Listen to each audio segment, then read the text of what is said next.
Welcome to our journey into human physiology. Today, we are going to explore the respiratory system, one of the most critical life-sustaining systems in the human body. Imagine for a moment what happens when you hold your breath. Within seconds, your body starts sending urgent signals. That is because breathing is not just about moving air. It is about keeping every single cell in your body alive. In this overview, we will uncover how this beautiful, automatic process works, from the macroscopic anatomical structures down to the microscopic exchange of gases, and how we can mathematically measure its efficiency. To truly understand the respiratory system, let us imagine your body as a massive, bustling city. In this city, you have trillions of tiny factories, which are your cells. For these cellular factories to keep running and producing energy, they constantly need a fresh supply of fuel. At the same time, they produce toxic exhaust smoke, specifically carbon dioxide, that must be cleared out immediately. The respiratory system is essentially the city's ultimate air filtration and delivery service. It pulls fresh, oxygen-rich air from the outside world deep into the body, while simultaneously gathering up the toxic carbon dioxide exhaust to blow it back out. Without this continuous exchange, the city would collapse.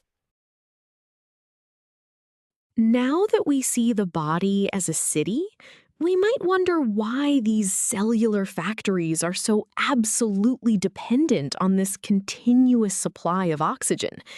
The answer lies at the microscopic level, in a process called cellular respiration. Here, cells use oxygen to break down the food we eat into usable energy, known as ATP. If the respiratory system fails, oxygen levels in the blood plummet, and carbon dioxide builds up to toxic, acidic levels. We see the critical importance of this during medical emergencies, like asthma attacks or drowning.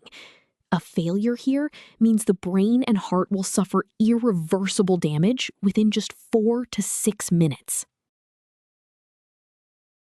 Understanding the high stakes of oxygen deprivation, let us look at how the body is built to prevent it. The respiratory system is a complex network of organs and tissues specifically designed to facilitate the exchange of gases between the external environment and the human body. To make sense of this vast network, anatomists divide it into two main functional regions, the conducting zone and the respiratory zone. Each zone has a highly specialized role. One acts as the plumbing that prepares and transports the air, while the other is the actual site where the life-saving swap of gases occur. Let us first examine the conducting zone, which is the pathway air takes when it enters your body. This zone includes the nose, pharynx, larynx, trachea, bronchi, and bronchioles. You can think of these structures as a series of rigid pipes. However, they do much more than just transport air. As the air travels through these pipes, it is filtered to remove dust and pathogens, warmed to match your body temperature, and moistened to prevent your delicate internal tissues from drying out. By the time the air reaches the end of this zone, it is perfectly conditioned for the next crucial step. Once the air has been perfectly conditioned by the conducting zone, it arrives at its final destination, the respiratory zone. Located deep within the lungs, this zone consists primarily of millions of microscopic air sacs called alveoli.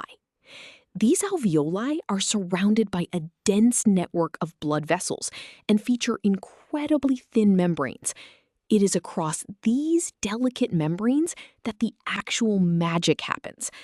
Oxygen is efficiently loaded into the bloodstream to be delivered to our cellular factories, while the toxic carbon dioxide exhaust is extracted from the blood and pushed into the lungs to be expelled. This is the true functional heart of the respiratory system. Having discussed the anatomy conceptually, let us now look at this detailed diagram of the respiratory system. Starting at the top, you can clearly see the conducting zone bracketed, tracing the path from the nasal cavity down through the pharynx, larynx, trachea, and branching into the bronchi within the lungs.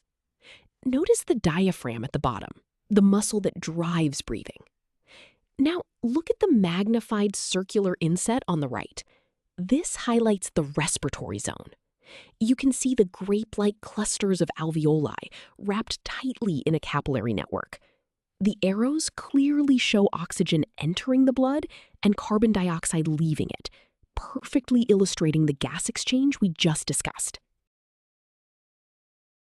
Now that we understand the anatomical structures and how gas exchange works, we need a way to measure how well this entire system is functioning. In clinical settings, doctors and physiologists measure the total volume of air moved into and out of the lungs in exactly 1 minute. This crucial measurement is known as minute ventilation. It is incredibly useful because it gives us a clear mathematical picture of the respiratory system's overall workload and efficiency. To find this value, we simply calculate the volume of a single breath and multiply it by the total number of breaths a person takes in 1 minute. This brings us to the formal mathematical representation of minute ventilation. The formula is VE equals VT times F. Let us break down what each of these symbols means. VE represents the minute ventilation, which is the total volume of air moved per minute, usually measured in liters per minute. VT stands for tidal volume. This is the amount of air inhaled or exhaled during one normal breath, measured in liters. Finally, F represents the respiratory frequency, which is simply your breathing rate in breaths per minute. If your body needs more oxygen, you can increase your minute ventilation by either breathing faster, which increases F, or by taking deeper breaths, which increases your tidal volume. Now that we have our formula, let us apply it to a real-world scenario. Imagine a healthy university student sitting quietly in a lecture hall. We are given her normal resting breath volume, or tidal volume, as 500 milliliters, and her breathing rate is 12 breaths per minute. We need to calculate her minute ventilation in liters per minute. First, we must convert the 500 milliliters into liters by dividing by 1,000, giving us a tidal volume of 0.5 liters. Next, we apply our formula, VE equals VT times F. We multiply 0.5 liters by 12 breaths per minute. Our final answer is 6.0 liters per minute. This means her respiratory system moves 6 entire liters of air every minute just to maintain her resting cellular factories. Let us see what happens when the physical demands change. The same student is now running on a treadmill. Her body demands much more oxygen, so her breathing deepens to a tidal volume of 2.5 liters, and her frequency increases to 40 breaths per minute. We need to calculate her new minute ventilation. Since the tidal volume is already in liters, we skip the conversion step. We use our formula, VE equals VT times F, and substitute the new values. Multiplying 2.5 liters by 40 breaths per minute gives us a massive minute ventilation of 100 liters per minute. This incredible 15-fold increase shows how dynamically the respiratory system adapts to supply working muscles with oxygen and blow off excess carbon dioxide. We have covered a lot of ground today, so let us review our key takeaways. First, we learned that the respiratory system is your body's vital gas exchange mechanism, bridging the gap between the outside air and your internal bloodstream. Second, we saw how a series of conducting tubes perfectly conditions and delivers air to the microscopic alveoli, where the life-sustaining swap of oxygen and carbon dioxide occurs.